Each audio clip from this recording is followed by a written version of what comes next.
না, মানে একটু কমফোর্টেবল শু যেগুলো, যেহেতু আমি অফিস করি, মানে আমার জন্য মনে হয় যে একটু কমফোর্টেবল শু যেগুলো আছে ওগুলো পরতে একটু ভালো লাগে। শুয়ের যে মডেলগুলো আসছে আগের থেকে এখন কিনতে ভালোই লাগে। অ্যাশ কালারের ভিতরে জামা তো আমার সেভাবেই ম্যাচিং করে কিনতে হচ্ছে, তো অনেকগুলো জুতা দেখেছি আর অনেকগুলো পরা হয়ে গেছে, নতুন কালেকশন এসেছে, দামটা একটু বেশি।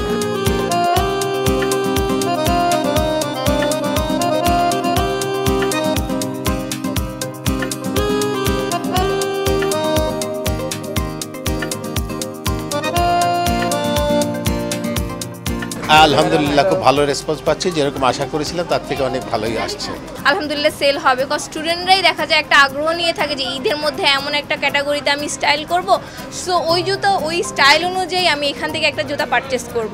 সো দেখা যায় যে বেশিরভাগ স্টুডেন্টই তাদের জামা নিয়ে আসার পর এখান থেকে জুতা ম্যাচ করে নিয়ে যাইতেছে। সো আলহামদুলিল্লাহ সব মিলিয়ে আলহামদুলিল্লাহ চলতেছে। কাস্টমারদেরকে ওরকম বিরক্ত করতেছি না, আর কাস্টমারও আমাদেরকে ওরকম রেসপেক্ট করতেছে না, ওরা মাঠ ফাঁকা পাইতেছে, দাম বলতেছে হচ্ছে না, বাজারে একটু ডাউন যাচ্ছে।